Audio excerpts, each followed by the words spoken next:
Bem-vindo, pessoal, a um novo episódio do Papo Cast. Bruno aqui, host do podcast, falando com vocês. Hoje, de novo, uma conversa envolvendo empreendedorismo, esporte, junto com o Gustavo. Ô, gente, eu sou o Gustavo. Não esqueçam de seguir a gente nas redes sociais, no YouTube lá da Rádio Mix.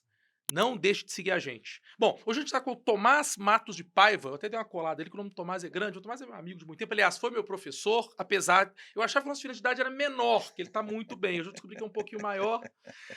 Tomás, é uma alegria estar com você aqui. A gente já havia até conversado para marcar, foi, voltou, deu certo. O Tomás, que é advogado, empresário, empreendedor, foi político, né? Teve uma inserção aí na política. Acredito que vá seguir e torço para que siga, porque foi o meu candidato que eu votei. Atua na área ex-atleta, atua na área desportiva, quer dizer, já foi atleta e atua também na área desportiva agora, do lado direito. Muita história, muita coisa legal. Aliás, a gente pode dedicar o Tomás até, inclusive, medalhas olímpicas, ele vai contar essa história pra gente aqui. Tomás, seja muito bem-vindo, é uma alegria você tá aqui com a gente. Gustavo, obrigado. Bruno, obrigado a oportunidade. Acho bacana demais, um papo super legal. É aquele negócio, né? A gente trazer um pouquinho da experiência de vida e mostrar um pouquinho com leveza, né? O direito, muitas vezes a gente fala do direito, do esporte, tudo, mas é sempre uma coisa mais leve, né, Gustavo? Esse que é o mais gostoso. Não, e a gente vê dos casos concretos aí que eu quero começar. Até eu falei da medalha olímpica. Conta pra gente qual atleta olímpico você ajudou a trazer medalha pra gente. Bom, é, São vários, mas eu acho que você sabe de quem que eu tô falando. eu atuei, assim, de uma forma indireta, né, no caso da Malremagem, principalmente na parte internacional, na época, quando aconteceu também. Nós temos um campeão mundial, João Derli, Judoca. né? Judoca, exatamente, e também eu atuei no caso dele. E vários outros atletas, acho que, assim, cada caso é um caso, né? E muitos participaram. Na época, o Sanderlei Parrella, não sei se você lembra. Também medalhista, ele pegou um Não, bronze. ele foi quarto. Quarto Mas lugar. na época que era o Michael Johnson, não sei se vocês lembram, o Pato, né? Claro, claro. O Michael Johnson era um monstro, e o Sanderlei era o cara que tinha sido vice-campeão olímpico. Você ficou muito tempo como diretor jurídico Da Confederação Brasileira de Atletismo. de atletismo. Foram 18 anos. E aí, nesse período, você trabalhava nesse aspecto do doping do atletismo. Nós criamos aconteceu esses casos aconteceram num momento que, primeiro, era 1999, não, já tem 26 anos, passa rápido, né? E chegou um atleta comigo lá no escritório, e eu era triatleta, eu também mexia com triatlo nessa época também um pouco, ainda, né? Desde 86 eu tinha uma história, mas foi vários momentos. E aí chegou um atleta lá no escritório: doutor, fui pego no doping. Falei: ih, rapaz, o famoso, isso é de boi de porco, eu passar no cabelo, né? O que é isso? Vamos destrinchar, vamos ver como é que nós vamos resolver essa situação. E aí, esse atleta, tive um primeiro julgamento no STJD da Confederação Brasileira de Atletismo, era lá em Manaus, e uma confusão, e por acaso 3-0 você perdendo, de repente você começa a fuçar no corpo, porque todo advogado esportivo tem que ser fuceiro, né? Tem que ser curioso. Vai, esse 30 aqui tá meio errado, vamos questionar isso. Eu questionei, os caras suspenderam o julgamento, depois viramos o caso para 4-3. Aí a coisa começou a desembolar. E aí, nessa época, houve o caso também da Elisângela Adriano, não sei se você lembra, da lançadora de peso. Eu atuei no caso dela também, lá na IAAF, na época, a World Athletics se chamava IAAF. E aí nós atuamos no IAAF caso é a Federação Internacional de Atletismo, E aí a gente atuou no caso dela lá em Mônaco. E aí, nessa situação, começamos a desenvolver um trabalho dentro da Confederação Brasileira de Atletismo, e a gente criou a primeira. Existia já o futebol, a parte de antidopagem, mas ligado às normas internacionais, nós criamos a primeira agência no esporte especializado antidopagem, né, para tratar o antidoping dentro do esporte especializado. E ela foi, se eu posso dizer sem falsa modéstia, foi a base da ABCD. Tanto que o nosso pessoal toda a nossa experiência, pessoal que a gente formou dentro dos oficiais de controle de doping, nós formamos dentro da nossa ANAD, que era a nossa Agência Nacional Antidopagem, dentro do atletismo, eles fizeram parte do corpo de OCDs da própria ABCD. Então, assim, foi uma história muito bacana, um avanço na época. E aí, nesse caso da Malri, aconteceu no meio desse caminho. Né? E foi um caso assim interessante, muito, muito bacana de se avaliar, porque foi o primeiro caso que a gente viu naquele momento de uma contaminação por um creme. Ela usou um creme depilatório. Não é um creme normal, Hidratante? é o Trofodermin, né? Acho que, salvo engano, o Trofodermin ele lembro, tem não lembro a um substância. anabólico esteroide que ele acelera a cicatrização. Ah, Então ela foi fazer um tratamento de depilação, alguma coisa assim, e a médica passou e para ajudar a naturalmente. cicatrizar, Eu já tive absorveu. outros casos nesse sentido também e a gente conseguiu fazer essa prova também. E aí no Brasil a gente conseguiu, na época, que até o Luciano Ostins, Claro. nosso amigo também, ele participou do julgamento, atuando diretamente lá, e ela conseguiu ser absolvida. Só que aí você tinha que convencer a Federação Internacional de Atletismo que o caso dela era uma contaminação. Ela foi absorvida aqui. Aqui. Aí os casos subiu e ia começar uma arbitragem. Aí naquele meio termo, a Malren teve o relacionamento Ela casou com o Pisoni, né? Pisoni. Ela casou com Uhum. o Pisoni, né? Teve uma criança e ela abandonou. E aí o caso ficou em suspenso, passaram, na época era 2 anos, ficou em suspenso, mas ela teve que fechar, fazer um closure do caso dela no próprio CAS. E aí, no final, ela finalizou, e quando finalizou o caso, ela voltou e foi campeã olímpica. Foi campeã olímpica. Isso eu tenho uma dúvida, porque eu estou muito envolvido com fisioterapia esportiva por um tempo, até acompanhei alguns atletas aqui, alguns jogadores de base, mas alguns atletas que são esportes olímpicos.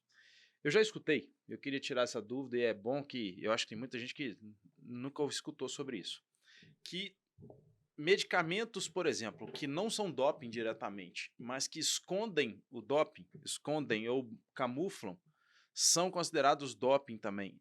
Existe isso mesmo? Eles chamam de agentes mascarantes, né? Isso aí já é até um pouco mais assim, vamos dizer, um pouco mais antigo, porque eles usavam muitas vezes um diurético, Sim. alguma coisa assim, para poder. O cara estava fazendo o ciclo. Acelerar a saída. Não, dele. exatamente, ele tomava o diurético no final do ciclo para deixar o corpo limpo, para competir limpo. Uhum. Então, mas isso ao longo do tempo e ao longo do desenvolvimento científico da própria dos equipamentos, isso foi se tornando cada vez mais difícil De acontecer. não é que de acontecer. Hoje você tem muito diurético no meio. Ah, tá. Mas você tem hoje, através dos passaportes, um atleta tem um passaporte biológico, né, que se é um atleta de mais alto nível, então ele tem um controle de sangue, né, esse controle de sangue ele começa a criar um perfil esteroidal do próprio atleta, um perfil hematológico do atleta, então tudo isso, com esses parâmetros, o atleta de alto nível, os caras vão saber, opa, peraí, está dando um pico de utilização, então, por exemplo, utilização de uma EPO, o cara pegar um exame de EPO, você tem uma janela. O que é EPO? É eritropoetina, recombinante humana. Sim. Quando o atleta, principalmente atleta de resistência, ele injeta. Estrada, corrida. Ele injeta isso no sangue e aí ele é como se tivesse um aumento do número de hemácias. Tanto que o ciclista, quando era muito difundida a EPO, da abipoetina, o cara tinha que dormir, eles injetavam, né? Ou então fazia, que no caso do Lance também, teve isso também, eles tiravam o sangue dele para depois, 2, 3 semanas, eles reinjetavam o sangue. O que acontece? Você engrossa o sangue. Você vai aumentar a sua oxigenação, mas você engrossa o sangue. Então os caras tinham que dormir com o cara do lado, para ele acordar de 2, 3 horas, para ele tomar água, para ele hidratar. O cara não ter Uma trombose, uma AVC, coisa nesse sentido. Exatamente. E o doping, ele me parece ser uma guerra meio, não vou dizer que ingrata, mas difícil. Porque nesse momento deve ter gente estudando para buscar uma substância que vai melhorar o desempenho, mas que o doping não vai pegar. E a substância isso talvez chegue antes do controle identificar aquela substância, ou não? Chega antes do controle, é isso? Isso no passado, eu posso dizer que isso era uma situação assim, muito frequente, né? Que o controle estava bem atrás das substâncias que estavam disponíveis. Aí você tem o caso Balco nos Estados Unidos, né? Que só se descobriu por causa de uma denúncia. Mas o que está acontecendo hoje é que a evolução está sendo muito rápida, até mesmo nos meios de detecção.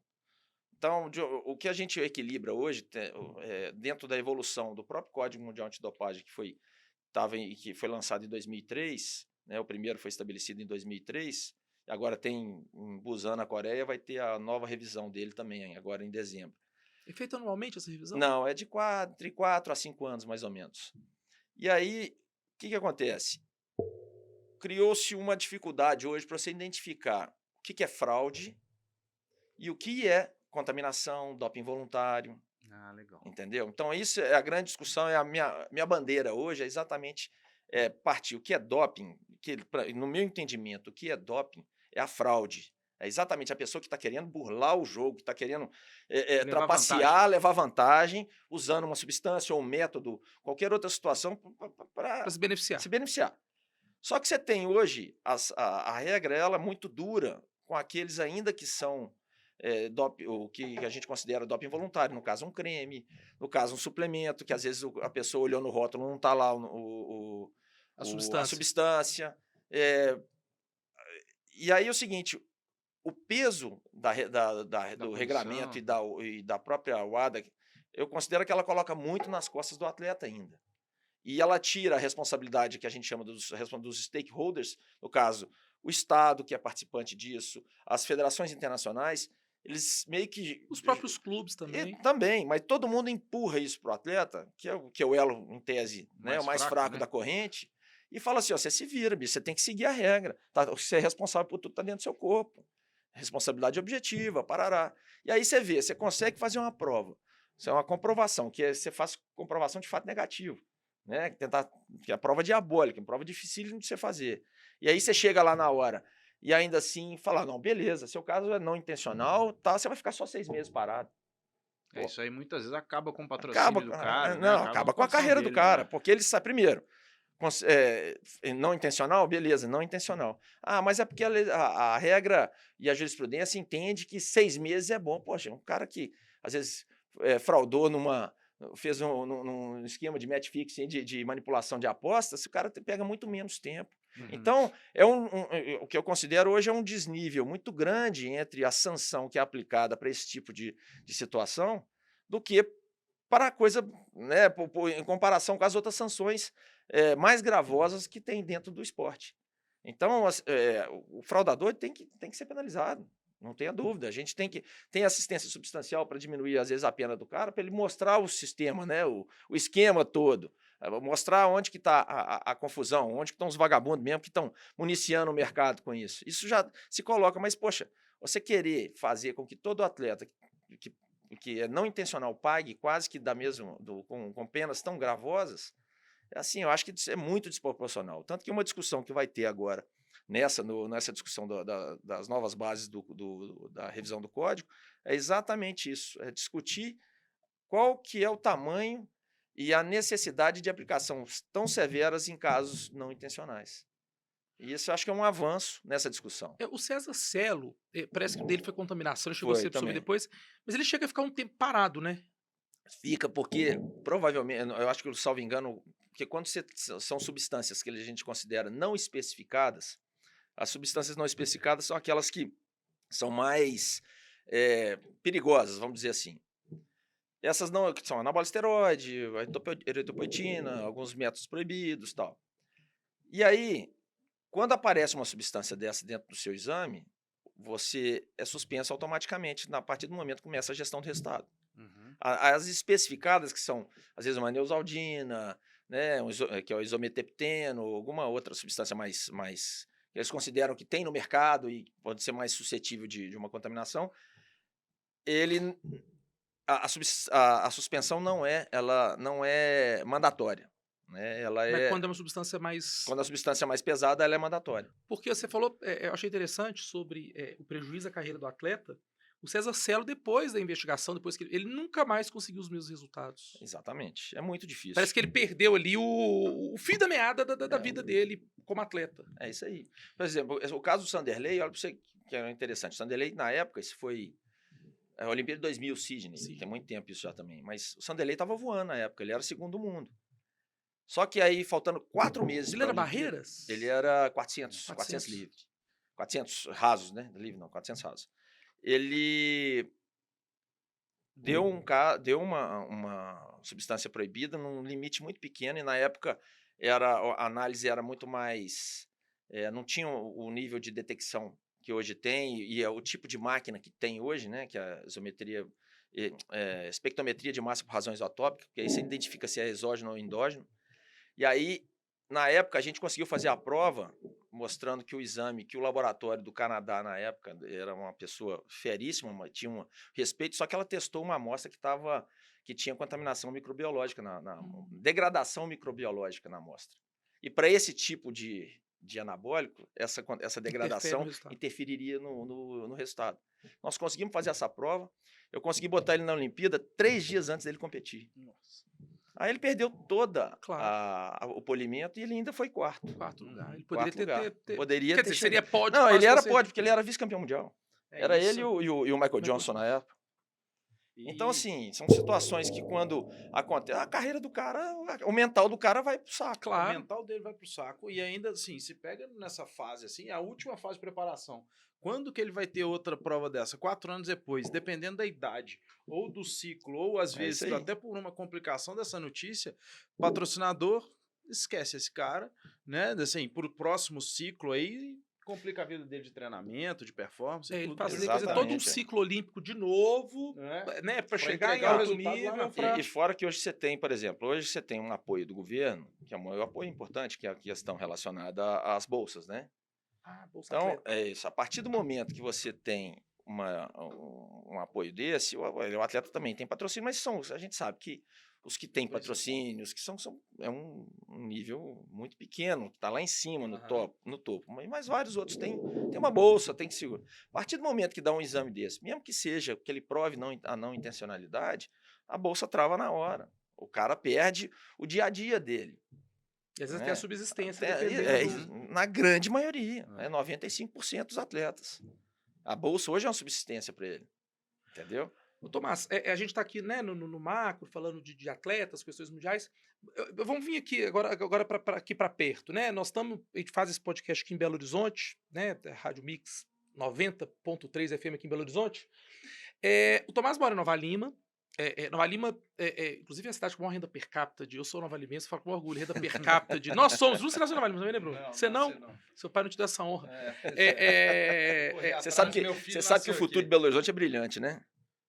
Aquela casa que aí do Furacão trabalha? Não, o futuro da cidade de Belo Horizonte é brilhante, você sabe, né? Não, porque ele vai poder fazer parte da Grande Nova Lima. Da Grande Nova Lima. Daqui aos próximos 5 anos, mais ou menos. Ele falou em brilhante, eu pensei no pacote de trabalho do Furacão.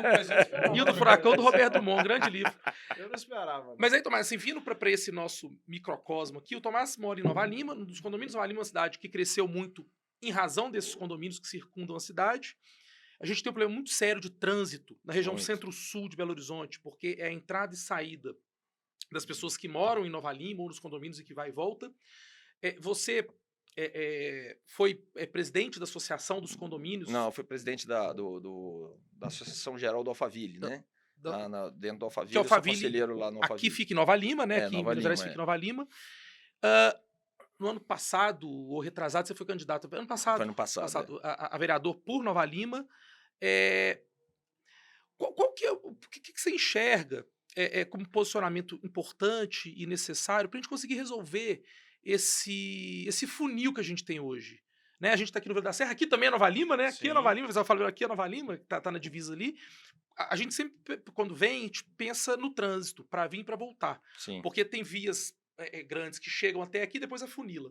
O que né, eu sei que vai e volta com muita frequência e que convive com pessoas que passam por isso. O que vocês enxergam como saída viável para esse problema? Nova Lima é uma cidade muito interessante, até por questão do como que ela é. Como é que vamos colocar, como que os núcleos são situados nela. Nova Lima são 5 grandes núcleos, uma cidade que ela é num município que é 30% maior que Belo Horizonte em termos de área. E você tem 5 grandes núcleos. Você tem um núcleo do centro, um núcleo da região de Bicalho, você tem um núcleo do Vila da Serra e Vale do Sereno. Que é onde a gente está. Que é onde nós estamos aqui. Nós temos o núcleo do Jardim Canadá e também nós temos o núcleo hoje do Alphaville, Água Limpa e os bairros no entorno, que é toda a região noroeste. Que é Lagoa dos Ingleses. Exatamente. Então são núcleos, e cada núcleo é distinto. Cada núcleo tem sua peculiaridade e sua situação. E até o João Marcelo, que é o prefeito hoje, está fazendo um trabalho muito interessante. Nova Lima, esse negócio do renda per capita, eu acho que o Nova Lima, o mais interessante, o João está fazendo um trabalho muito bacana nesse sentido. Nova Lima hoje é a cidade de Minas com a sustentabilidade, ganhou o prêmio de sustentabilidade fiscal do Tribunal de Contas do Estado, e é a 6ª cidade do Brasil em sustentabilidade fiscal. Então, ou seja, ela tem, por mais que você tenha... Mas isso é por causa de royalty ou não? Não tem nada a ver com royalty? Não, hoje a Nova Lima já superou, em termos de percentuais, a arrecadação dela relacionada ao CEFEM, né, que é uma parte da mineração. Então, hoje ela arrecada muito mais com bens e serviços e produção do que com mineração. Ah, legal. Então, Nova Lima hoje ela tem um orçamento de quase 1 bilhão e 400 milhões, e ele é muito bem distribuído, assim, a gente vê dentro. E nisso, houve no final do ano passado um trabalho muito importante para tratar exatamente esses problemas relacionados a esse afunilamento do trânsito, ao problema de mobilidade que nós temos na cidade. Né? Porque como você tem vários núcleos, você tem que interligar esses núcleos. Claro. Né? E aí aqui é um gargalo muito grande. Então são várias obras que já estão planejadas, que a principal, que é a alça, que já era para estar começando a ser executada já, essa alça da 040 também, e a rodovia Essa alça vai sair da 040 e vai ligar na MG 030? Vai ligar na MG 30, ela tem uma parte da MG 30, ela sai na 040 para tirar aquela exatamente esse funil perto do BH Shop ali. Mas o mais importante também é porque está saindo uma avenida que sai lá do lado do Jambreiro, sai aqui atrás da avenida de ligação, e ela vai fazer depois, que é a do Parque, a avenida do Parque, aqui em cima do Parque da linha férrea, que vai ser muito importante para desafogar esse trânsito aqui do Vila da Serra e também fluir melhor a MG30. Tem uma estrada que já está ligando Belo Horizonte, quer dizer, eles melhoraram a estrada antiga, Nova Lima Sabará. Sabará está sendo toda asfaltada agora, e também vai ter uma estrada que vai sair de Honório, Bicalho, e vai ligar lá ao Jardim Canadá, por fora. Então, assim, vai agilizar, vai melhorar, mas as coisas, infelizmente, no Brasil são lentas. Tem questão ambiental, tudo se trava, né, de uma certa forma. Aí você tem aquelas pessoas que defendem, que nós não podemos mexer na linha férrea, tem que fazer um parque. Não, tem que fazer o parque, mas não tem que fazer a estrada. Mas, gente, nós temos que equilibrar. Já existe uma conurbação já dentro na região que ela precisa ser resolvida, pô. Não adianta a gente ficar enxugando gelo e falando, não vai botar estrada porque não tem como. Tem que atuar bem, obviamente, de acordo com a legislação do meio ambiente, mas você tem que viabilizar a mobilidade. E eu sempre fico com a sensação que o município de Belo Horizonte preocupa pouco com esse nó. Eu sempre vejo uma preocupação muito mais do pessoal aqui do Vila da Serra, do pessoal de Nova Lima, do que de Belo Horizonte em si, porque a necessidade maior até de ir e vir, em regra, é do Nova Limense, mas basta um dia um Belo Horizontino, sei lá, tá chegando de viagem do Rio de Janeiro, aí chega aqui na 040, tem aquele trânsito horroroso, ou precisa vir aqui no Vila da Serra, porque conurbou, o México também, amanhã aqui no Vila da Serra, né, o do seu pai também. Sim. Então você tem que vir aqui e voltar, você perde um baita tempo. E você analisa que Belo Horizonte, assim, nos últimos 20 anos, Belo Horizonte é uma cidade que, na minha opinião, ela evoluiu. Totalmente. Né? Totalmente. Belo Horizonte tá começando a ver que, parei no tempo. Totalmente. O Belo Horizonte tem que mudar. Você vê várias capitais que não chegavam aos pés de Belo Horizonte, elas estão voando. Então, assim, eu acho que é um momento de reflexão que, poxa, nós temos que andar para frente, pô. Não temos como mais ficar parado, né, nos atendo a questões pequenas ou ideológicas ou qualquer... Não, gente, vamos pensar em conjunto. Vamos pensar o que nós vamos ser daqui a 30 anos, pô. Ninguém pensa assim, né, no Brasil, né? Infelizmente. A gente não vê obra viária. Quer dizer, Belo Horizonte fez obras viárias legais para a Copa do Mundo ali, duplicação da Pedro II e tal, mas nada de grande. Nada. Assim, pra mudar o fluxo. Não. Aí me coloca uma linha verde para chegar mais rápido em Confins, aí depois da linha verde eles colocam um shopping no meio do caminho, uma faculdade no meio do caminho, agora tem uma catedral no meio do caminho, quer dizer... No pior lugar, no né? pior lugar. Tem menos vazão. Você não... Aí bota a cidade administrativa lá também... Aí ninguém chega. E não tem o metrô, não tem falta de planejamento, né? E agora ainda tem a ideia de um pedágio lá na estrada, né? Não sei onde. Eu acho que vai ter. Eu acho que isso... Aliás, tinha também uma ideia de um pedágio entre Alphaville e Belo Horizonte. E não vingou. Foi, né? Não vingou. Na época não vingou. Porque aí jogaram o pedágio mais à frente. Porque até se resolver quem que pode pagar, como é que não vai pagar, as pessoas que estão... Porque ali já é como se quase um pedágio em área urbana. Alphaville hoje são quase 11 mil pessoas hoje morando em Alphaville. Daqui a 5 anos são 20, né?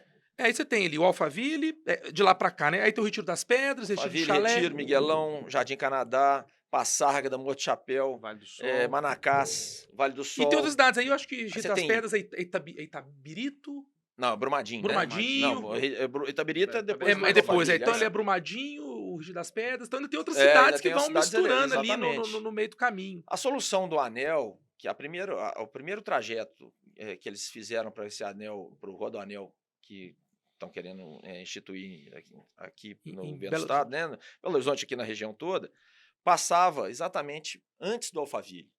Ele saía lá embaixo na 381. Tá. Esse, para mim, era a melhor solução, porque você tiraria todo o trânsito que faz Rio de Janeiro, independente das mineradoras, que é um enorme problema que a gente tem dos caminhões hoje. Você tiraria um pouco desses caminhões e deixaria essa área da 040, da 356, né, que mistura com a 040 até o Sim. BH Shopping, mais fluida. Só que aí mudaram o trajeto e agora a gente não sabe para onde que vai caminhar, porque tá agora Contagem briga, Betim briga, porque não quer passar por ali, não quer que... Então, assim... Aí entra também a questão ideológica, o prefeito de uma cidade é de um partido, da outra é de outro exato. partido, o governador é de outro partido. Aquele negócio, nós temos que parar com isso, né, gente? Chega, né? Cansou, né?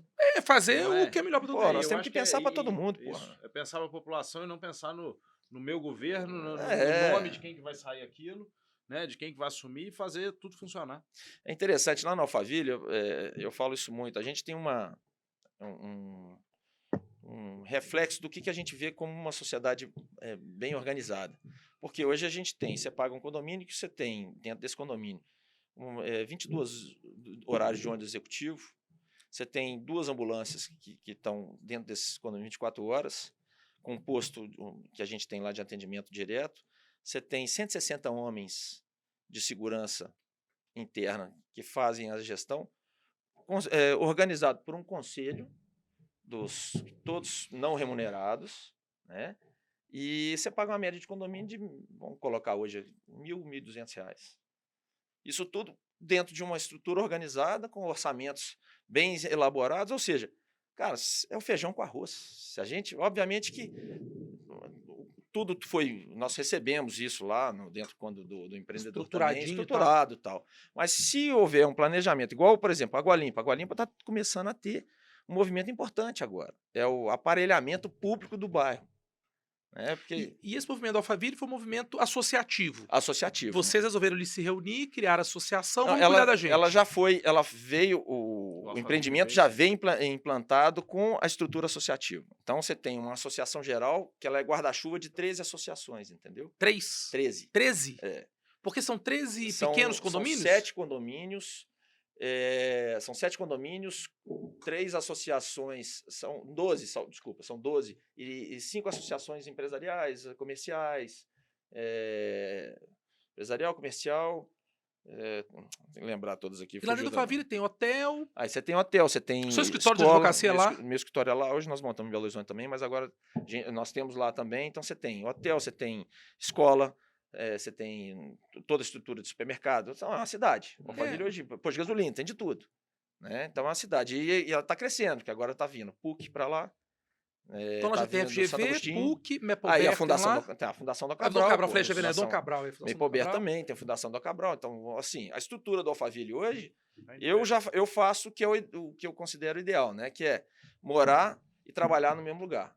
Então, assim, você pega muito menos carro. Eu gasto 1 minuto para ir para meu escritório, 1 minuto para pegar meus meninos na escola. E vai de bike ou vai de carro? Os meninos vão de carro, vou de bike. Eu vou de carro, às vezes, para poder facilitar, né? Que você acorda lá. Mais rápido, no Sua também. Ué. Mas os meninos adoram ir de bicicleta para tem o clube, tem um Minas Tênis. Tem o Minas, tem o Náutico também. A importância do Minas Náutico lá, que é enorme. Então, assim, vive. E a gente tem que contribuir. O que eu vejo hoje muito que me incentivou para poder ir na veia política, é porque a gente tem que começar a passar os bons exemplos para o nosso entorno. Não adianta você ter um Alphaville bacana, mas você tem bairros igual a Água Limpa, que tem uma carência do básico. Né? Nova Lima, infelizmente, tem só 22% do esgoto tratado. E é uma luta que eu sempre falei, gente, saneamento público, velho, é básico. E o problema é que saneamento tem aquela máxima, né? Que saneamento, botar esgoto debaixo da terra, não dá voto, Não dá voto, ninguém vê. Ninguém vê, né? Mas, gente, isso é básico. Porque se você com um saneamento bem feito, organizado, com tratamento de esgoto, com tudo, você diminui o dia de saúde, você melhora a capacidade de educação dos meninos. É uma cascata positiva, entendeu? É um círculo virtuoso. E para você ver, no município rico, igual Nova Lima, com 22% de saneamento básico só, né? É muito pouco, é bem absurdo. É, e se a gente for pensar assim, até em filmes que falam da cabeça dele, do jeito dele de pensar, um dos grandes investimentos e preocupações do Bill Gates com o mundo é isso hoje, né? Porque melhora a condição de vida de comunidades, de países inteiros e a gente pequenininho, né? Uma cidade pequenininha que era começar a pensar e se resolver rápido, tem essa dificuldade por causa da falta de propaganda que dá para gerar em cima disso, porque ninguém vê, né? Isso saúde, melhora a saúde, tem pensar menos no gente todo, no pô. hospital. As pessoas começaram a parar de pensar no próprio umbigo e pensar no todo, né, velho? Aí, um belo dia, você estava em casa, tranquilo, fumando charuto, isso não é politicamente correto, fumando charuto, seus meninos já criados ali brincando, sua esposa trabalhando com o escritório de advocacia bem colocado, sofrendo só com o Atlético, tranquilo, falou assim, vou caçar um plano pra minha vida. Vou me filiar a um partido, vou ser candidato. Como é que foi? Não foi assim, velho. Como é que foi isso? Tô muito tranquilo, eu quero um problema agora, vou virar candidato. A gente começou, até pela vinculação, né, pelos princípios, né, em relação à questão do Partido Novo na época também, a gente tinha saído e não tinha saber de Nova Lima. E aí eu estava participando mais da Associação Geral do Alphaville, e aí meu cunhado, que trabalha, tá aqui em Nova Lima já há muito tempo, tem posto de gasolina também, e ele muito participativo, um empresário muito participativo, tem a visão de crescimento aqui, Cazê, e aí ele fala, vamos lá assistir, ver os candidatos que o Novo vai colocar para a eleição em Nova Lima. de vereador Nova Lima, era até aqui no Tizé, aqui embaixo aqui. Vamos. Quando se for embaixo, vamos chamar. Isso aí é abril. Vamos, cara, vamos lá ver qual é. Aí tô sentado lá na mesa, lá, os caras estão apresentando os candidatos. Fulano, ciclano, tal. Aí, Bernardo, né? Bernardo, que era o presidente do partido, era o que estava chefiando o partido aqui em Nova Lima. Tem mais um nome aqui. Aí o Bernardo olhou. Tomás. Eu olhei pra cima, olhei pro lado. Deve ser o Tomás. O Tomás, não sou eu, não. Tomás é o Cazê, olha pra mim. Vai lá. Seu cunhado botou. Ele que colocou? Sem te avisar? Tem aquela. O Tomás, seu cunhado, ele é casado com sua irmã? Casado com minha irmã. Você vê aquele velho ditado, né? Se o cunhado fosse bom, não começava com e a mulher da gente, a irmã da gente. Tem um velho. E botou seu nome lá. Botou meu nome. Gente, vai lá. Eu fui lá. A água tá quentinha, por aí. Vem cá, tá quente. E aí você foi. Eu fui e eu achei que foi uma experiência muito bacana. Mas eu achei que, assim, eu participei, a gente conversou, eu senti que você gostou da ideia. Foi muito legal. Acho que a campanha é muito bacana e você aproxima de... Quer queira, quer não, né, gente? Nós vivemos, às vezes, numa bolha e a gente tem que tá aproximando cada vez mais das pessoas que precisam realmente do que a política tem que oferecer. Né? E eu acho que a gente tem a parte de doação mesmo, porque isso é doação. A pessoa, infelizmente, você tem exemplos péssimos na política, mas eu acho que a política tem que mudar esse conceito. E aí você vê, você conversa com lixeiro, você conversa com tudo, você vê a necessidade das pessoas para que elas tenham realmente uma dignidade, um trabalho melhor, um lugar de moradia melhor. Você tem experiência, você tem vivência. Né? E o que você tinha que entregar na vida, assim, mostrar para você já fez, né? Você é muito jovem, mas você é um profissional reconhecido, né? Renomado, reconhecido, tá com a sua vida organizada, você nunca precisou da política para nada. Então, quando você entra na política nessa altura do campeonato, é sinal que você vai fazer a doação. Eu acho que... E não buscar alguma coisa. E nem foi ele que escolheu. É tão importante. Foi o cunhado, assim, gente boa. O cunhado, não, mas isso agora é sério. Assim, ele é tão... parece solícito e tão bem resolvido nas outras questões, reconhecido, que o cunhado viu boa oportunidade e falou, esse cara ajuda alguém. E a sensação de ajudar as pessoas é boa pra caramba. É muito boa, né? Muito assim, bacana. De entender, de sair um pouquinho da sua casa, que às vezes a gente fala tá cansado, você vê outra realidade, você melhora a sua vida lá dentro. Não tenha dúvida, né? Não tenha dúvida. E você mapeou seus votos? Vieram daquela região? Eu fui mais votado no Alphaville, fui mais votado no Morro Chapéu, fui mais votado no Passárgada, fui segundo mais votado no Vale do Sol. Aí... No Canadá eu tive muito pouco voto. Aqui eu não fiz campanha aqui, até porque a Cida estava fazendo campanha aqui também. Ela foi muito bem votada. Que aqui. era do seu partido também. Exatamente. E aqui eu fui o quinto mais votado, sem fazer campanha, aqui na região do Vila da Serra. Realmente, no centro Nova Lima, Jardim Canadá, o número de votos foram muito poucos, até as pessoas não me conhecem também. Né? E você tem já candidatos que já têm um trabalho mais específico.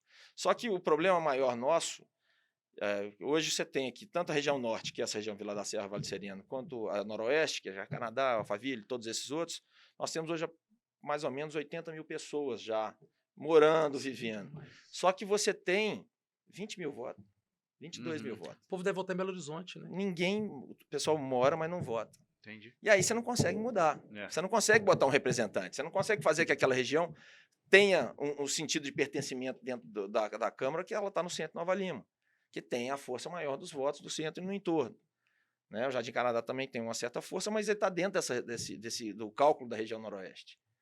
E tem um negócio interessante, você só é reconhecido, a cidade só começa a ser mais reconhecida em termos de necessidade de serviços, aparelhamento de serviços públicos, pelo número de eleitores que ela tem. Então, por exemplo, Nova Lima, você vai ter hoje quase 150, 140 mil habitantes, nós só temos um cartório. Entendeu? Lá em cima, você poderia ter, nós só temos 2 varas cíveis hoje, em Nova Lima. Agora criou-se mais uma criminal, salvo engano. Ou seja, você tem 22 mil, 23 mil processos em cada vara, salvo engano. E para uma entrância final. Uma entrância final. Então, isso faz a diferença. Tanto nós fizemos uma campanha agora para as pessoas se conscientizarem, né, fazer a alteração do domicílio eleitoral. Pô, se você mora aqui, vota aqui, poxa. Vamos exercer a cidadania onde você está residindo. Que aí você pode exigir. Porque não adianta o cara falar, pô, moro no Vila da Serra, pô, mas o trânsito tá ruim. E fala assim, você votou em quem? Ah, não, votei em Belo Horizonte. Você ajuda a gente a tomar decisão aonde?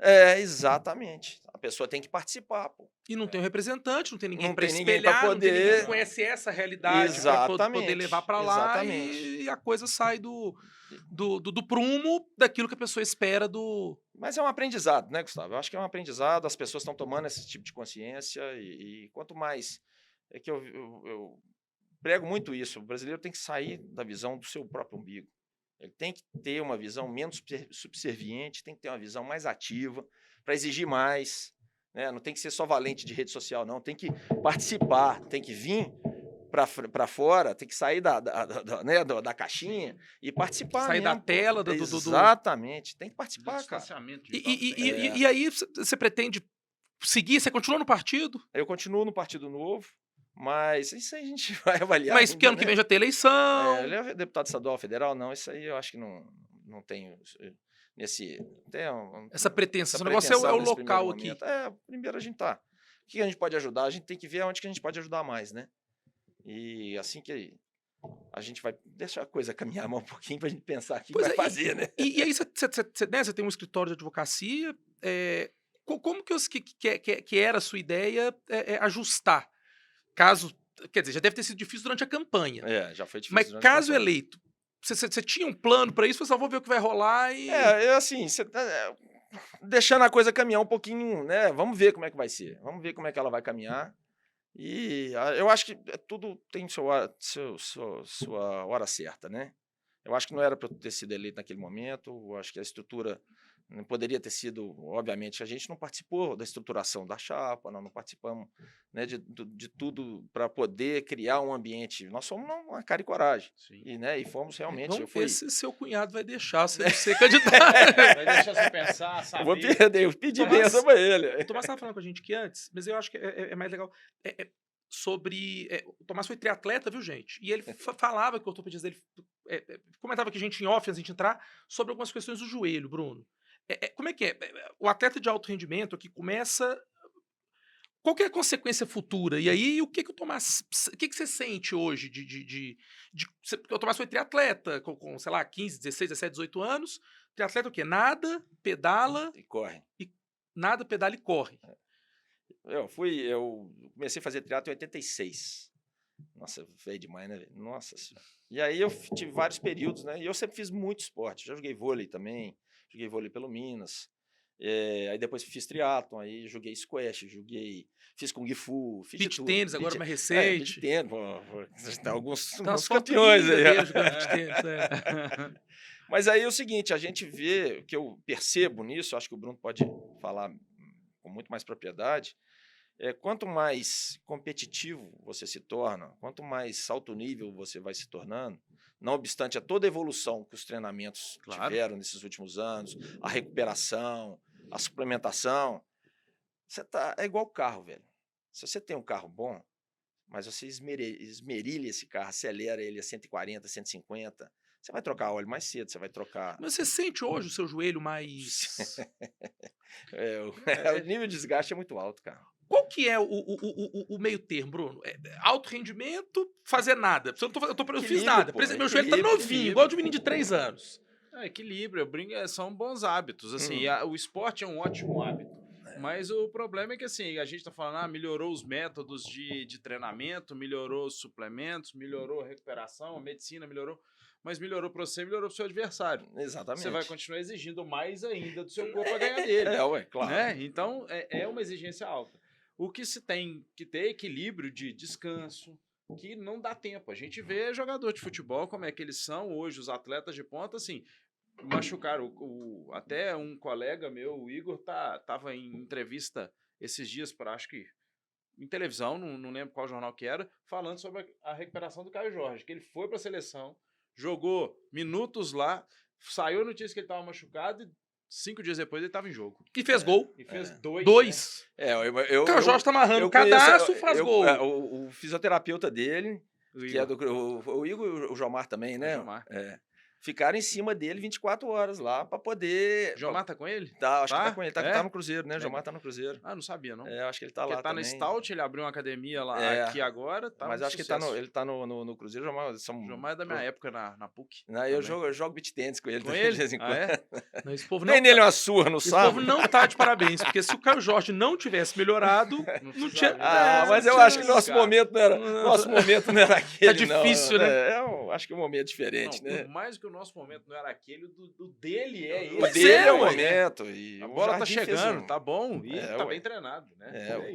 O Jardim é um excelente técnico. Tá fazendo trabalho. Quando que você decide falar, vou mexer com o esporte, mas não, isso pra mim não vai dar nada, eu vou estudar. Mas você se desligou, do esporte como praticante, como atleta. Como atleta, isso foi na época, isso foi uma primeira fase, né? Porque eu nunca parei, vamos falar assim.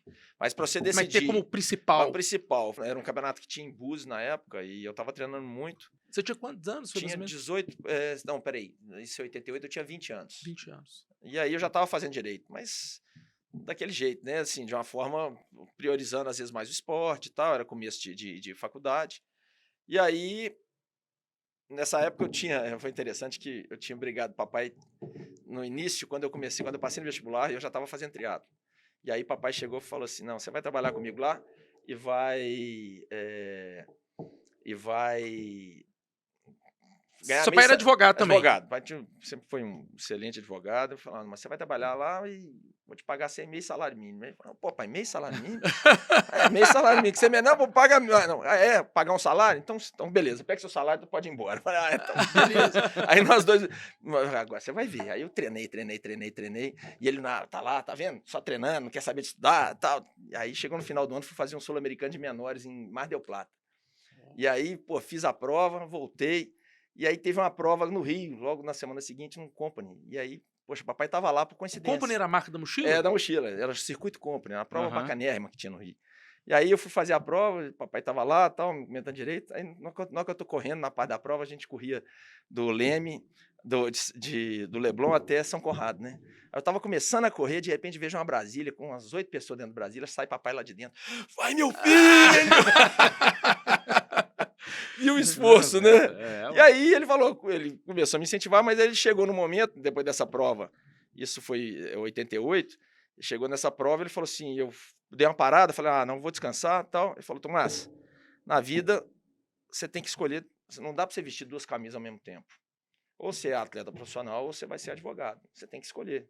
E aquilo ali foi uma encruzilhada na minha vida, que foi uma decisão, no meu ponto de vista, muito acertada.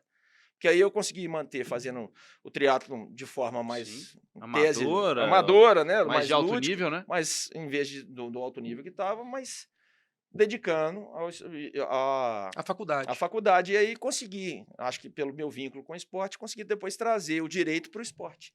Ou melhor, né? Eu consegui unir as 2 linhas que eu gostava tanto, que é o direito esportivo. E aí foi um divisor de águas para mim. E o carro-chefe do seu escritório hoje é o direito esportivo? Hoje nós temos uma parte, né, uma parte empresarial, mas hoje nossa força maior é o direito esportivo.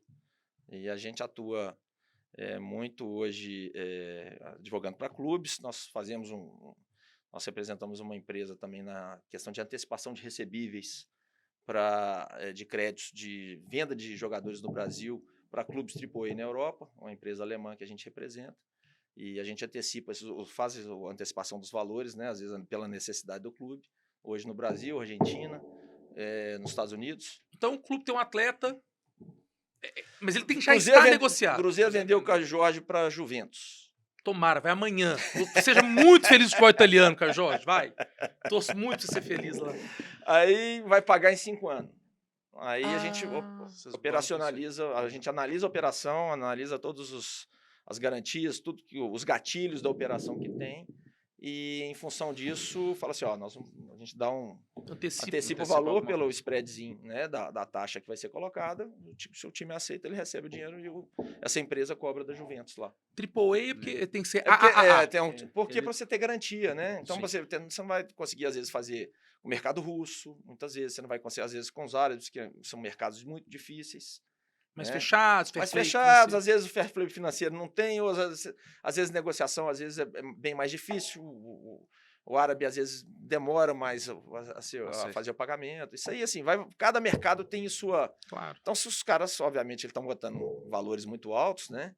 E aí eles vão procurar onde que eles vão buscar mais, entendeu? Interessante, eu não conhecia. Também não sabia desse negócio. É um negócio muito forte, é um carro-chefe muito grande nosso no escritório hoje. E aí os argentinos fazem também? Os argentinos? Com vários clubes argentinos a gente faz. E você falou dos Estados Unidos. O sistema dos Estados Unidos hoje, do futebol, ele é um pouco diferente do sistema que a gente tem aqui. Sim. Eles pegam lá... Até eu acho que eles agora estão querendo mudar isso. Não o de trazer jovens de universidade, mas o de só contratar ex-atleta e atividade para terminar a carreira lá. Essa operação que vocês fazem nos Estados Unidos é quando o cara sai daqui para lá ou quando ele sai de lá para outro lugar? Os Estados Unidos ele tem uma peculiaridade que na maioria dos clubes, muitas vezes não precisam da parte financeira. Então, às vezes, eles têm uma necessidade, por exemplo, de uma ponte com outro clube. Então, às vezes, ele é envolvido dentro da operação, entendeu? Por uma necessidade de uma ponte ou outra. E nos Estados Unidos você tem a mesma forma que a FA tem na Inglaterra, você tem uma clearing house, né? uma casa de controle até para controle não só de fair play financeiro, mas também do controle das operações, para que não tenha problemas nesse sentido. Então, é um mercado mais difícil de você trabalhar. Tanto que, né, se comparado com o mercado mexicano, é um mercado mais aberto nesse sentido. Então, assim, é um desafio maior, porque o nível de controle deles não só é maior, mas também a necessidade deles é menor. Né? Porque os grandes investidores, você tem vários caras que são grandes investidores. Interessante. No Mundial de Clubes, acho que era o Sounders, teve um problema com a Liga, porque o Sounders ia aproveitar a premiação da competição para premiar os atletas. Uhum. E a Liga falou... Tem um limite do que pode pagar. Você vai pagar mais do que os outros. Não pode. Eles dividem lá como uma liga para tudo ser repartido igualmente ou para poder competir igualmente entre os times, né? É o que a NBA faz também, né? Que as grandes ligas, né? As Big Four fazem nos Estados Unidos. Pode falar. Não, pode continuar que eu vou mudar um pouquinho o assunto. O americano, ele gosta muito desse negócio do esporte e entretenimento, né? Então eles querem manter os clubes todos equilibrados, mais ou menos iguais, para ter competitividade. Na NBA, a NFL tá vendo um modelo, o modelo deles é ter poucos jogos para fazer escassez, para ficar caro transmitir aquele jogo, cara no jogo. Isso é uma coisa bem interessante. Você fala sobre isso, né? Sobre o rugby não, como é que chama? O rugby não, hockey? Não. Fugiu. Baseball. É o rugby mesmo, né? O rugby. É o outro futebol americano, é o rugby. Rugby na Inglaterra, você tem aquele Twickenham Stadium em Londres. Ele é utilizado, sabe quantas vezes por ano? 5 vezes por ano. Mantém o estádio para usar 5 vezes por ano. 5 vezes? Só jogos. Para esporte ou para show? São 5 vezes de esporte, mas tem outros eventos. Eu, sinceramente, eu não sei, mas que tá. o time da Inglaterra, ele só joga em Twickenham. E lá, e a estrutura do estádio, a gente fez... teve uma época que foi um simpósio que a gente ia lá, a gente ficava dentro do estádio, a estrutura do estádio é um espetáculo. Imagina. Uma loucura. Uma loucura. Então, assim, é o que você falou, a questão da escassez. Né? Se o inglês joga 5 vezes por ano, lá deve ser os ingressos de ticket médio altíssimo. Altíssimo, uma loucura. E a questão do entretenimento, né, cara? É saber lidar, é o que a gente fala no doping. Eu acho que Era isso que eu ia te perguntar Aí você agora. fala como é que chama Era aquele... do entretenimento, assim, a gente falou dos Estados Unidos e a discussão que a gente tinha antes, né, assim, de esporte saudável e esporte de entretenimento. Tá aparecendo aí o Enhanced Games, que vai ser em Las Vegas, permitindo doping, com premiação altíssima do patrocinador ou inventor lá do evento. Fala um pouquinho disso aí, o que você acha? eu acho que isso acho que uma forma do meio esportivo repensar o esporte, entendeu? A partir do momento que você coloca isso, a gente tem que entender o seguinte: primeiro, aquilo que nós estamos discutindo, o esporte de alto rendimento ele é saudável? Na minha opinião, apesar de não ser médico, mas na minha opinião ele não é saudável. Você vê longevidade de pessoas que fazem alto nível no esporte é pequena, assim, não é comparável com uma pessoa que tem uma vida regular, né? Óbvio, vários fatores, mas... E aí, na hora que você traz isso para o esporte, que o esporte prega, né? A saúde, né? Os bens jurídicos protegidos do esporte todo e tal, aí você fala assim, poxa, o nível do esporte olímpico hoje, e mesmo aqueles esportes que também têm um controle rígido relacionado a doping, a tudo, fala assim, poxa, não é muito incongruente isso? Então, por exemplo, a tecnologia hoje estão surgindo drogas que são hoje, que fazem bem, até mesmo em nível de recuperação para o atleta. Né? Já tem vários testes de várias drogas, até... Mas é proibido, são proibidas. São proibidas, porque eles entendem que as tais drogas podem criar um aumento de performance do atleta. Mas, ao contrário, às vezes elas estão protegendo o órgão do atleta do esforço excessivo. Máximo.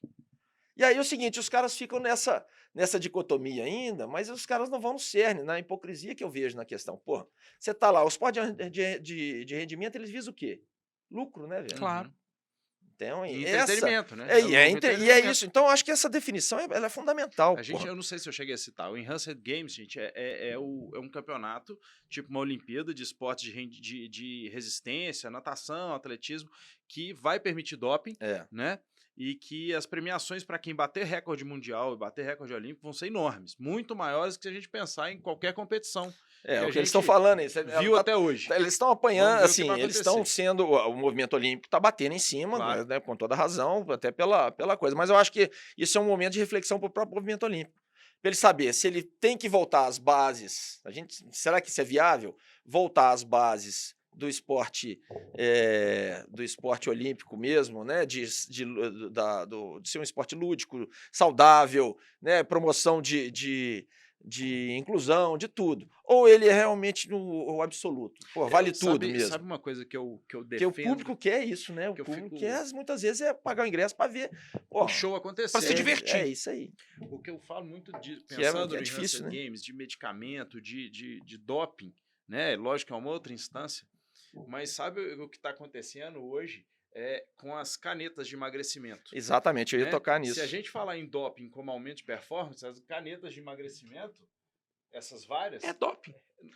Semi-glutida. Estão se discutindo. Hoje não é. Hoje, que eu saiba, hoje elas não estão inclusas no Mas eu não estou sistema. Nem falando do esporte, eu estou falando na comunidade mundial, na população mundial, que pela primeira vez em muito tempo, nos Estados Unidos, foi detectado que a população não engordou. Que isso aí vai acabar reduzindo muito gasto com saúde e cura de doença por causa de obesidade. Cara, você imagina se reduzir... Esse trem aumentou o PIB da Suécia, né? Que a empresa Suécia, o laboratório. Novo Nordisk. Imagina a conta de você pegar e usar essas canetas aí por um tempo e tirar, por exemplo, remédio de diabetes pro resto da vida do cara. Exato. E aí? Então, assim, que discussão é essa que nós vamos ter que ter? Doença coronária. Eu tô falando de diabetes como a primeira, mas pensa em todo o resto. Então são discussões interessantes que tem que ter. Você tem estudos hoje que falam que a alta performance, que o esporte de alto rendimento gera um endurecimento das veias, uma concentração maior de sódio nas veias, com risco de acidentes vasculares. Cara, você olha, o Pelé, quando morreu, estava na cadeira de roda. É. Bacia e tal. O Zico Olha o anda Guga. todo torto. O Olha o Guga O Guga, tanto que teve que parar cedo, né? Você tá doido, é muito Sabe, se impressionante. você conversar com a Renata, com a sua esposa, ela vai falar que o sonho nosso era avaliar o Guga. Sério. Era o O, nosso sonho, o mas a negócio, equipe o dele negócio era dele é muito quadril. Diz que é uma fechada. lesão muito rara, né, do quadril. Falam isso, tem uma discussão grande ali, porque a gente fala quadril tem muita ligação, a queixa do quadril pode ter muita ligação com a coluna, a gente não sabe até que ponto isso foi olhado, mas eles estavam, claro que a gente não vai duvidar da qualidade dos médicos e dos profissionais que estavam Claro. acompanhando ele, né, e do nível de exigência física que ele tinha que ter para competir. Você sabe que, tirando o futebol, eu acho o Guga o maior atleta que a gente já teve. Foi. Porque ele é de um demais, esporte demais. sem qualquer tipo de visibilidade. O brasileiro nunca gostou de tênis, nem gerou antes o nem jogo, depois né? do Guga. É. E ele foi campeão do mundo, primeiro do mundo, Roland Garros 3 vezes. Uma coisa E é impressionante. interessante como é que essa questão do entretenimento e a responsabilidade até das pessoas que assistem, né? Porque a pessoa paga o ingresso, ela quer ver show, quer ver o cara bater recorde, quer ver, se o cara foi dopado ou não depois, que pena, pô, que pena não, esse cara, pô, foi dopado e tal. Mas o cara participou daquilo ali, ele torceu do mesmo jeito, e do mesmo jeito que, por exemplo, ele exige, às vezes, de um atleta de alto rendimento, igual o João Fonseca, coitado, eles exigem que o João seja o Guga já também. E começa essa discussão, começa a falar assim, gente, porra, nós temos que saber esses limites, para saber até onde nós vamos poder ir. E até onde, né, que o esporte pode ser considerado realmente um esporte ou então puro entretenimento. Pois é, como é que chama aquele futebol, parece um videogame? A Kings League. Kings League. A Kings League. Aquilo ali tá igual videogame. Que é um né? entretenimento Gol que puro. vale 2, você puro. pode parar o jogo e ter um pênalti. Mas eu fico pensando muito nisso. Será que o futebol de campo, né, o 11 contra 11, ele não vai precisar em algum momento se reinventar para essas gerações aí? Porque você pega um jogo de 90 minutos, você resume lá os melhores momentos, os highlights em quanto? Em 5, 8 minutos? Fala, se for um jogo muito bom, 8 minutos. E aí, como que a gente prende essa juventude aí? E 90 2 minutos. gols. E 2 gols. E a juventude que só está acostumada com passar Com o dedinho 5 minutos. aqui, 5 segundos aqui para Se ela chamou atenção, vai embora. E vai pontuação embora. rápida, elevada. É difícil. Eu vai ser penso um que o desafio. futebol vai ter que pensar nisso. Né? Eu já vi alguém falar em fazer jogo que ficar 0x0, ninguém marca ponto. Pronto, a maneira de você botar os caras pra fazer gol, porque o 0x0 não é de ninguém mais. Jogar na defesa. Que fique 1x1 ou 2x2, mas 0x0 não. São coisas que esse ponto de pensar entretenimento versus esporte no sentido puro de vai ganhar o melhor, naturalmente melhor, é algo que a nossa sociedade já está se confrontando, mas acho que a hora que os nossos filhos chegarem no mercado consumidor, vai ser Vai ser diferente. Vai ser uma coisa Vai bem ser diferente. E até mesmo se você analisar a questão da saúde, poxa, o cara ganha demais, ele ganha muito, ele tem o direito tem que fazer isso. Pô, o nível de jogos que, no caso do futebol, o Série A hoje, de um time competitivo, o cara joga 80 jogos ano, cara. Olha, né, em termos de desgaste. É enorme, São mais sim. rotina de treino e a condição física ainda. O que eu falo hoje, um exemplo que eu dou sempre lá no consultório, na hora que eu falo assim, como é que tá o esporte hoje? Eu falo, cara, olha o tanto que tá mais intenso. Porque você via tanta concussão cerebral?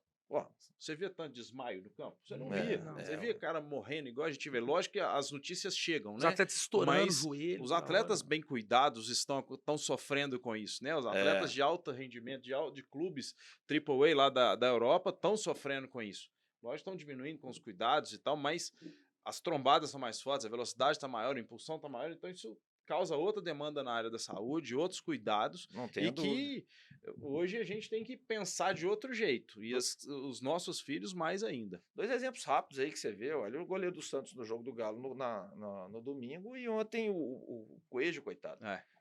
Poxa, coitado do Coelho. O Coelho realmente estava em plena vai forma, ter que fazer plena ano, forma, vai ter que parar. Vai dar uma parada. Nosso tempo está no final, nós vamos depois marcar, vamos falar de novo. Vamos fazer, a gente faz no final aqui, Tomás, o jogo dos extremos. Então a gente traz aí 2 coisas, né? Muda a polarização, 2 pontos extremos, você vai se posicionar. Ou não, o ideal é se posicionar. Você começa? Vamos lá, eu vou voltar. Esporte, saúde ou entretenimento? O que você gosta? O que te atrai mais? Ou vamos para os meninos, então, porque a gente tá vendo. Saúde. Saúde. Ótimo. Senna ou Piquet? Senna Piquet, Senna. O Gustavo, ele gosta ele dessa... gosta, ele adora. Ele gosta dessa encrenca. Eu sou mais Piquet. Né? Você sempre foi Piquet. Triatlo no ciclismo de estrada. Pô, difícil, hein? em termos de competição, o ciclismo de estrada é muito mais bonito, né? Muito mais perigoso, mas muito mais bonito. Mas o triatlon, eu acho que pela formação, o desafio é muito bacana. Eu vou te apertar pouco, então eu vou tirar o Zema.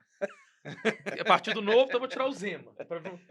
Tarcísio ou Ratinho Júnior? Cara, são dois nomes muito bons. São dois nomes muito bons, eu acho. Eu acho que o movimento... eu não sei se o Ratinho tem uma projeção que o Tarcísio, apesar de que o Ratinho, acho que ele tem um acesso grande também aos meios de comunicação, né? E tem o pai. Tem o pai, isso ajuda muito. Mas o Tarcísio tem um trabalho muito sólido, né? Então, assim, os dois, eu acho que serão bons nomes, mas eu acho que, não sei se nenhum dos dois vão. Eu acho que o Ratinho tem campo de crescimento, porque ele tem menos rejeição. Você é menos conhecido, tem menos rejeição. O Tarcísio ainda pega um pouco da rejeição. Eu vi uma reportagem hoje, desculpa, eu estou me alongando Não. Mas o problema é que o próprio Congresso deu na mão do governo hoje mais de 250 bilhões para gastar a partir do ano que vem de todos os programas que foram aprovados. Então, qualquer um que for competir vai ser realmente...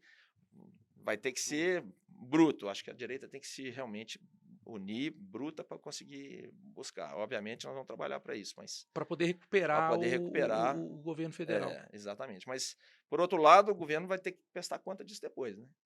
Claro. A conta uma hora chega, a conta boa ou ruim, Aí você tem que avaliar, vale a pena chegar na mão de um governante de direita que vai estar sentado na hora que a bomba explodir? Esse aqui foi o que aconteceu com o Bolsonaro. Ele arrumou a casa, a esquerda entrou e gastou. Né? Não vou entrar muito nesse... quer trazer uma coisa? Eu tenho uma coisa, mais uma polarizaçãozinha que eu acho... Pode fazer. Que tem a ver com o desporto, entretenimento e marketing. É um debate que a gente tem hoje, forte, são as mulheres trans no esporte. Sim. Né? Então, mulher trans junto com mulheres cis, ou busca-se uma alternativa... Ou deve ser diferente. Mulheres trans competem com mulheres cis, ou mulheres trans competem com homens cis? Eu acho que elas, sinceramente, eu vivenciei muito isso, né? Eu fui membro da Legal Commission da Federação Internacional de Atletismo, nós discutimos um pouco as regras, no caso das atletas intersex. E tem o caso da sul-africana lá. Não, é C alguma coisa. Fugiu, da Casper Semenya. Casper Semenya, e tem hoje também outros casos.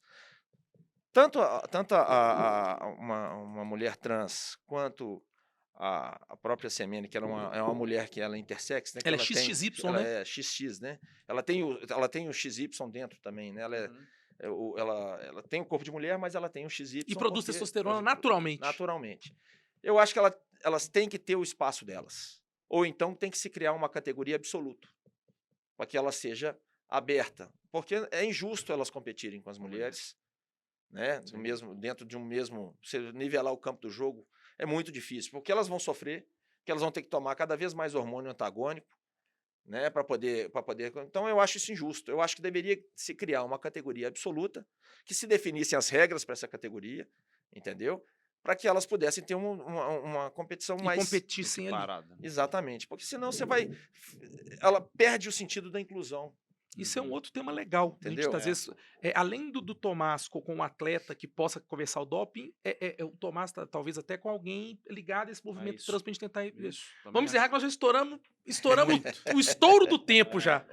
Já estamos para lá de Bagdá. Papo bom, faixa de gás. Papo bom, vai pra frente. Na próxima cervejinha aqui, nós vamos embora. Eu tô defendendo nós vamos quebrar o gelo naquela do vinho. Ainda vamos chegar lá. Isso é boa. Depois vão ter melhores convites ainda, já bem daqui a pouco vão me derrubar aí até... Tomás, mas obrigado demais. Eu que agradeço, Bruno. O assunto foi diverso. Eu acho que fomos para a área da saúde, fomos para a área do empreendedorismo, fomos para a política e voltamos lá para assuntos polêmicos de gênero no esporte e acrescentou muita coisa para a gente, para o nosso aprendizado, para a minha aplicação na saúde, né, no empreendedorismo. É sempre bom conversar com gente que sabe conversar disso tudo. Não, e eu fiquei querendo, até às vezes mudando de assunto, porque eu queria aproveitar a cabeça do Tomás e coisas que eu gostaria que ele falasse nessa uma hora. Então a gente voltou, mas foi legal demais. Valeu, vou pra cá pra não cair. Fica em pé, fica em pé. Obrigado. Eu que agradeço, obrigado pela oportunidade, obrigado a Mix FM também pela oportunidade também. Eu acho que estamos aí para contribuir. Não, foi bom demais, gente. Todo toró de parpite é bom demais, né? Foi bom demais. Esse foi mais um episódio do nosso PapoCast. aqui na Mix FM. Não deixem de seguir a gente nas redes sociais, curtir, espalhar, manda para aquele seu amigo aquele corte legal, comenta aqui, critica, seja do contra, mas esteja sempre com a gente. Valeu? Até o próximo. Um grande abraço. Valeu, Obrigado, galera. gente.